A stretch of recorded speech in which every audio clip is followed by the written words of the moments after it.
말씀은 이사야 43장 4절에서 7절 보도록 하겠습니다. 내가 내 눈에 보배롭고 존귀하며 내가 너를 사랑하였은즉 내가 네 대신 사람들을 내어주며 백성들이 네 생명을 대신하리니 두려워하지 말라. 내가 너와 함께하여 내 자손을 동쪽에서부터 오게 하며 서쪽에서부터 너를 모을 것이며 내가 북쪽에게 이르기를 내놓으라. 남쪽에게 이르기를 가두어 두지 말라. 내 아들들을 먼 곳에서 이끌며 내 딸들을 땅끝에서 오게 하며 내 이름으로 불려지는 모든 자 곧 내가 내 영광을 위하여 창조한 자를 오게 하라. 그를 내가 지었고 그를 내가 만들었느니라. 오늘 말씀의 제목은 내 영광을 위하여 창조한 자입니다. 지난 시간에 하나님께서 성도를 지명하여 너는 내 것이라 불러주시면서 성도들을 지극히 사랑하시며 또 존귀하게 해 주셨고 모든 환난 가운데서 건져주시겠다는 약속과 함께 이방 세력들을 성도들의 구원의 제물로 삼아주신다는 약속의 말씀을 보았습니다. 오늘 말씀은 그렇게 우리를 존귀하게 해 주셨으니 이 존귀한 백성답게 살아야 하는데 하나님께서 그러한 우리들을 만방에서 다 모아주시겠다는 말씀이에요. 4절에 보면 네가 내 눈에 보배롭고 존귀하며 내가 너를 사랑하였은즉 내가 내 대신 사람들을 내어주며 백성들이 내 생명을 대신하리니.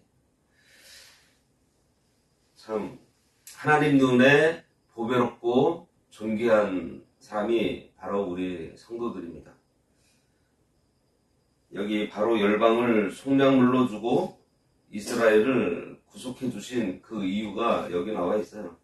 이전 성경에는요 보배롭고 존귀하게 여기며 라고 기록되었는데 여기 개역개정에서는 내 눈에 보배롭고 존귀하다 이렇게 되었습니다. 좀 더 명확하게 번역되어 있는 것 같아요. 여긴다는 것보다는 너는 나에게 보배롭고 존귀해 라고 증하는 것이 더 확신을 주는 것 같습니다.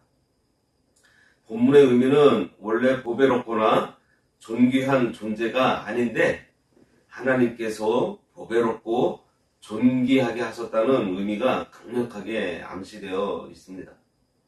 그처럼 우리들도 죄 많은 인간으로 주고마땅한 존재인데 하나님께서 지명해서 너는 내 거야 라고 하시며 자기 것으로 삼아주시고 독생자 예수 그리스도를 대속물로 보내주셔서 우리를 구원해 하나님의 존귀한 자로 세워주셨습니다. 그러니 이 말씀은 하나님께서 우리를 존귀한 자로 여겨 사랑하시기 때문에 우리 대신에 생명을 대신할 자가 있도록 하시겠다는 거예요. 성도를 위해 필요한 경우에는 이 세상에 환난을 일으키실 수도 있다는 것입니다. 요나 한 사람을 회개시키기 위해서 하나님께서는 바다의 풍랑을 일으키기도 하셨습니다. 요나가 하나님의 말씀을 선포하도록 그의 주위를 마구 흔들어 버리신 거예요. 그러니까 요나를 대신해서 그의 주변의 것들이 고생당한 것입니다. 우리도 마찬가지예요. 성도들을 위해서 하나님께서 우리 옆에 있는 것들을 힘들게 하실 수 있다는 것입니다. 우리가 하나님 뜻대로 살지 않으면 우리 주위에 있는 사람들이 어려움을 당할 수 있습니다. 하나님께서는 성도가 사망의 음침한 골짜기에 빠졌을 때 다른 사람의 생명을 희생하기까지 하심으로 해서 성도를 구원해 주실 것을 약속해 주시는 말씀이에요. 5절에 보면 두려워하지 말라. 내가 너와 함께하여 내 자손을 동쪽에서부터 오게 하며 서쪽에서부터 너를 모을 것이며.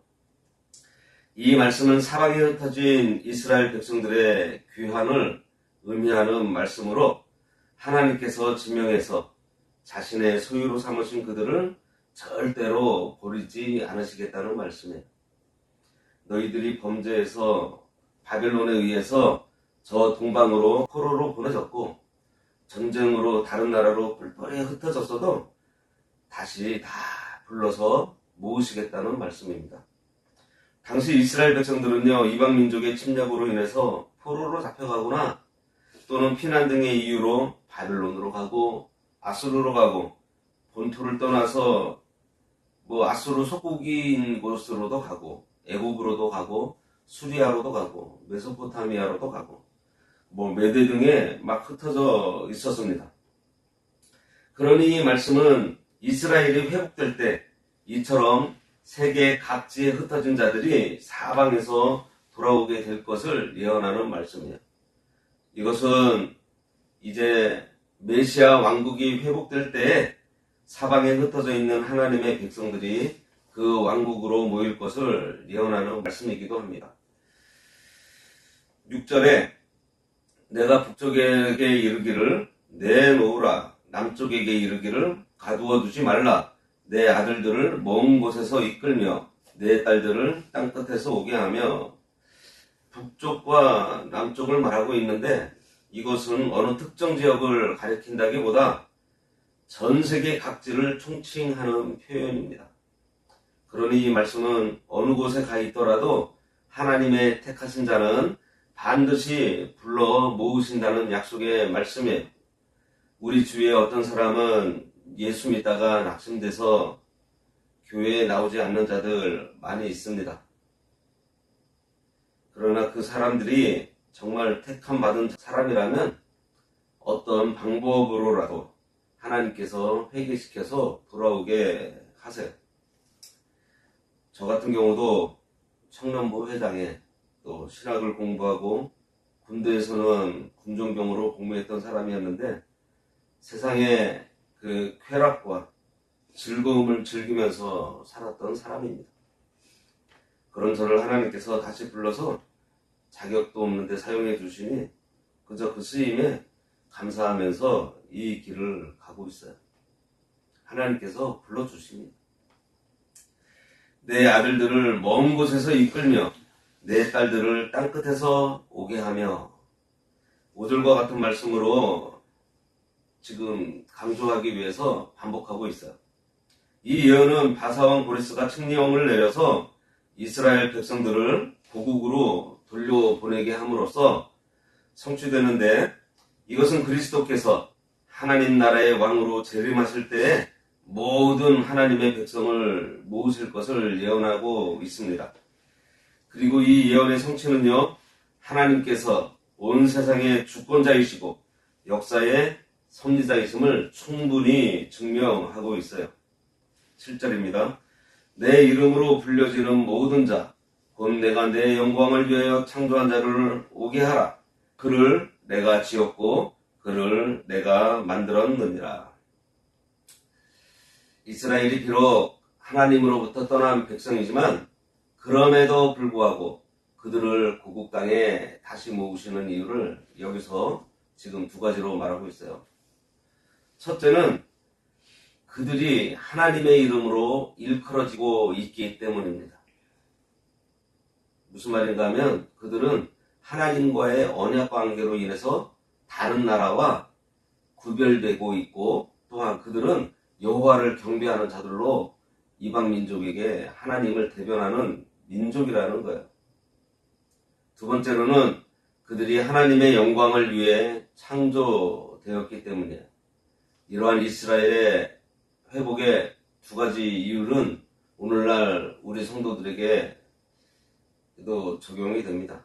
비록 우리 자신이 죄로 얼룩져 있지만 하나님께서 결국에는 우리의 회개를 받으세요. 그리고 우리를 존귀하게 하실 것이라는 소망을 주는 말씀이 바로 이 말씀입니다. 우리가 하나님의 영광을 위해서 창조됐다고 했는데 언제 하나님께 영광이 돌아갈까요? 오늘 본문 내용을 따르면 타락했던 자가 돌아올 때 하나님께 영광이 돌아간다는 것입니다. 전에는 자기밖에 모르던 사람이 예수를 믿고 다른 사람을 헌신적으로 돕는 일을 할 때 하나님께 영광이 돌아가요. 참 연약하고 유약했던 사람이 어느 날 보니 담대하게 복음을 전하면 하나님께 영광이 돌아갑니다. 배운 것이라고는 고기 잡는 것밖에 모르던 무식한 베드로가 많은 청중 앞에 서서 담대하게 말씀을 전하니 사람들이 놀라서 저 사람이 한 잔 마셨나? 뭐 세술에 취했나? 하면서 조롱한 일이 있었어요. 그런데도 베드로가 어떻게 해요? 아침부터 어찌 술에 취하는 자가 있겠냐? 술에 취한 것이 아니라 성령이 충만해서 내가 지금 이 말씀을 증거하고 있다는 것을 담대하게 선포했습니다. 참 베드로 보세요. 예수님께서 신문 당하실 때 자신도 잡힐까봐 비겁하게 예수님을 3번이나 부인하고 저주까지 하며 도망갔던 베드로가 지금 그 많은 청중 앞에서 자기가 부인했던 예수 그리스도의 십자가와 부활을 전하고 있어요. 회개하라고 담대하게 말씀을 지금 선포하고 있습니다. 그래서 하나님께 영광이 돌아갔어요. 지금 오늘 우리가 7절까지 봤는데요. 1절에서 7절 말씀 보면 하나님께서 우리에게 부탁하신 것이 있어요. 네. 뭐죠? 우리를 야곱으로 창조하셨고 이스라엘로 조성하셨다고 했습니다. 우리의 시작이 야곱이었지만 하나님께서 이스라엘로 새롭게 해주셨다는 거예요. 그리고 우리를 지명해서 하나님의 것으로 삼으셨으니 이것을 믿고 담대하라는 것입니다. 그러므로 두려워하지 말고 나가서 복음을 전해 하나님께 영광을 돌려야 하는 거예요. 그러기 위해서 하나님께서 우리에게 먼저 주신 이 구원의 은혜를 아직 받지 못한 사람들에게 증거해야 하는 사명이 우리들에게 있습니다. 우리가 확신을 가지고 복음을 증거하려면 우리 삶에서 나타나는 믿음의 산 체험이 있어야 해요.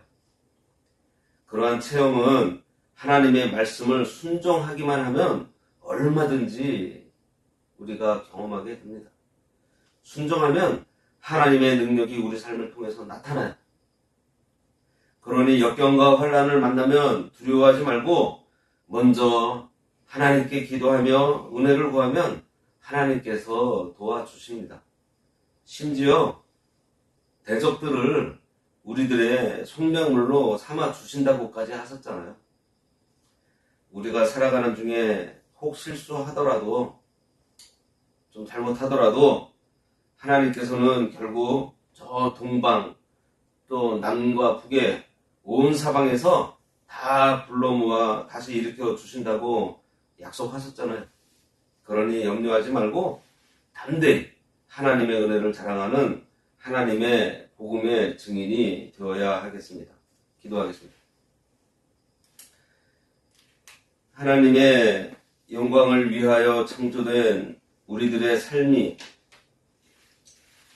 하나님의 이름을 높이며 살아가야 하겠사오니 아버지께서 우리에게 주신 말씀을 저희들 잘 순종함으로 우리 가운데 하나님의 능력과 역사가 나타나 모든 환난과 역경을 믿음으로 잘 이겨나감으로써 살아계신 우리 아버지 하나님을 증거하며 살아갈 때 때로 저희들 연약해져서 좀 힘들어 할 수 있겠지만 하나님의 약속의 말씀을 더욱더 의지하고 붙들므로 염려하거나 낙심하지 않고 담대하게 살아가는 인생이 되도록 은혜해 주시기 바라오며 예수님의 이름으로 기도드리옵나이다. 아멘. 하늘에 계신 우리 아버지여, 이름이 거룩히 여김을 받으시오며 나라가 임하시오며 뜻이 하늘에서 이루어진 것 같이 땅에서도 이루어지이다. 오늘날 우리에게 일용할 양식을 주옵시고 우리가 우리에게 죄 지은 자를 사하여 준 것 같이 우리 죄를 사하여 주옵시고 우리를 시험에 들게 하지 마옵시고 다만 악에서 구하옵소서. 대개 나라와 권세와 영광이 아버지께 영원히 있사옵나이다. 아멘.